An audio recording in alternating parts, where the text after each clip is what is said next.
Hello dear students. Hope you are doing well and have been enjoying all the videos till now. In the previous video, we discussed the first way to stop the tasks running in normal threads, in which we code a special method in the task for this purpose that sets a flag.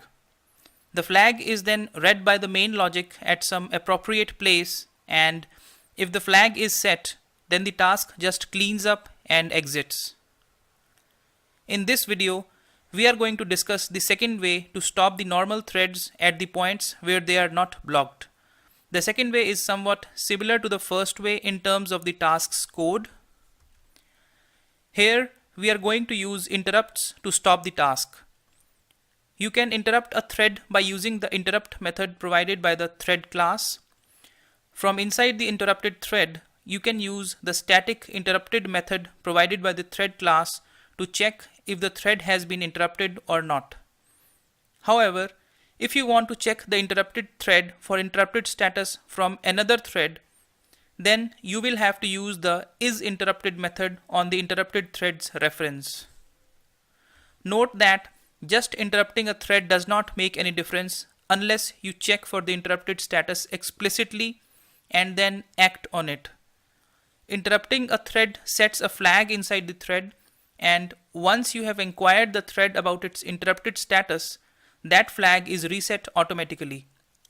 If you inquire the thread about its interrupted status again, the thread will return false. So, if you want to act on the interrupt at a later point in time rather than when you have inquired about it, store the result in a variable for future use. Let us put all these concepts into action now. Terminating thread's second way class will be our main class for this example. We will implement it in a short while. But first, we also need a task that is non-blocking and runs a long calculation. So let us create a new task, loop task F, by copying loop task E.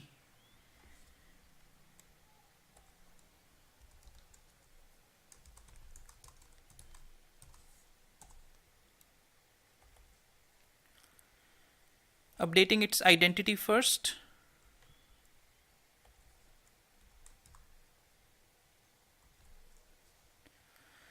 Now we do not need the shutdown variable here and all the related functionality, so just removing it.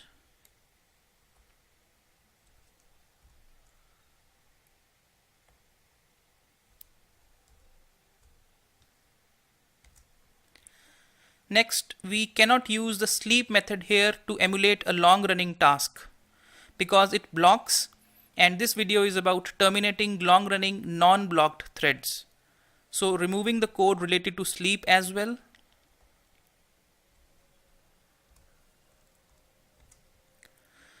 Now we still need some long running computation here in place of the removed sleep code.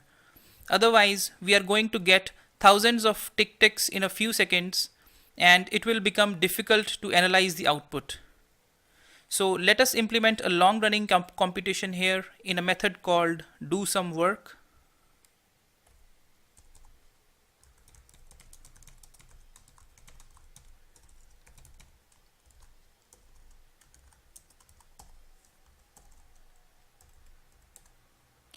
As implementation for this method, let us generate a large dataset of integers and then sort it a couple of times.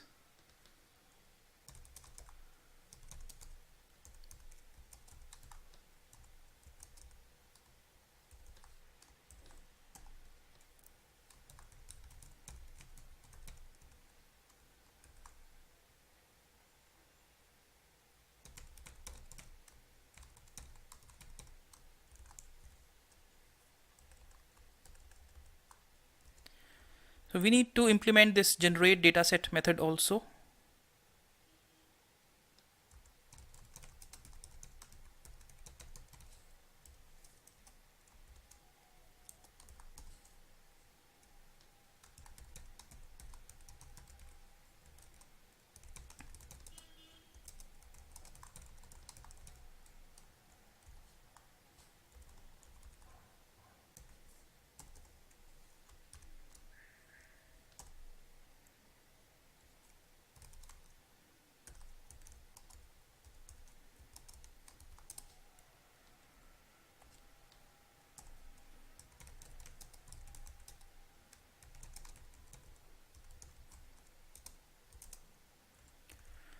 Let us generate the dataset for 100,000 integers.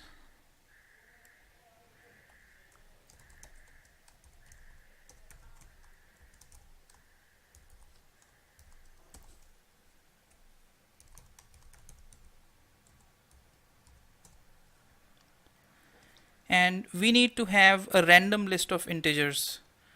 For that, we need a random generator here first.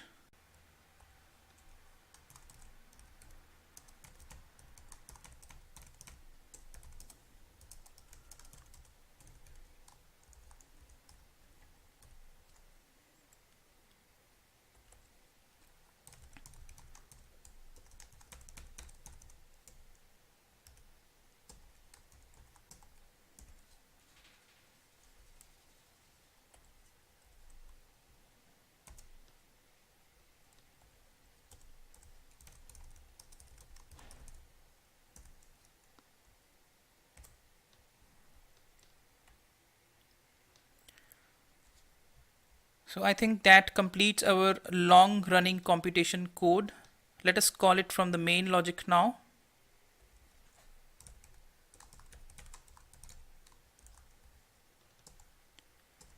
Next, we need to add a check for the interrupt and then act upon it.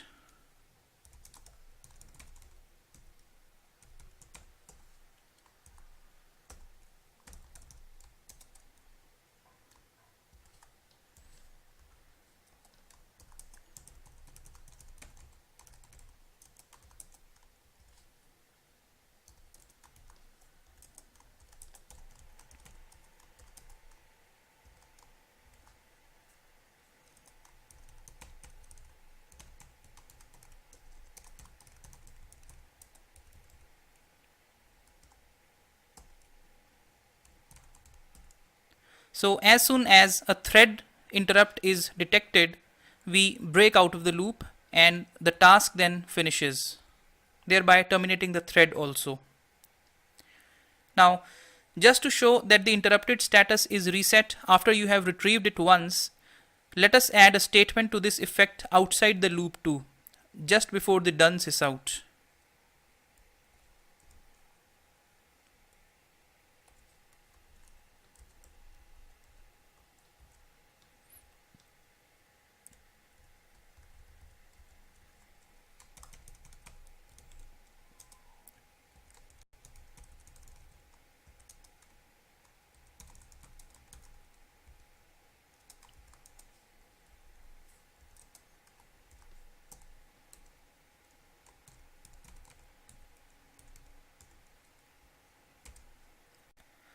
The task definition is complete now. Let us code the main class.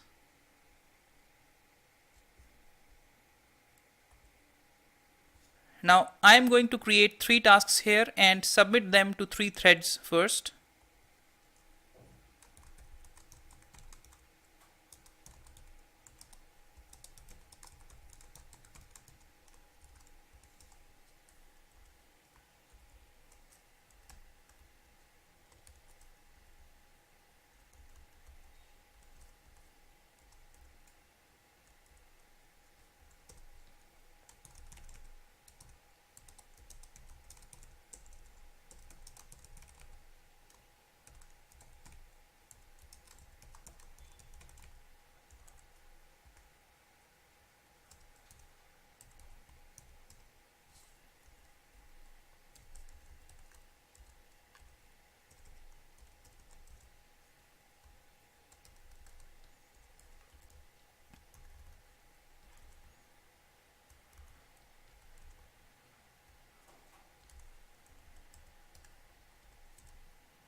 Now let us allow the tasks to execute for a few seconds before we try to terminate them, just to allow us to see some logs in the output.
Our main class is complete now.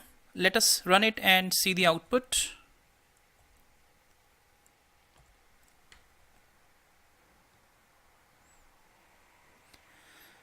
So the three tasks are running in three different threads, my thread 1, 2 and 3. And after this, the main thread interrupts the threads one by one in sequence. Note that I said interrupts the threads and not interrupts the tasks. The interrupt functionality is built into the threading mechanism and is available out of the box. Anyways, we see that the tasks have successfully read the interrupts and exited out of their loops.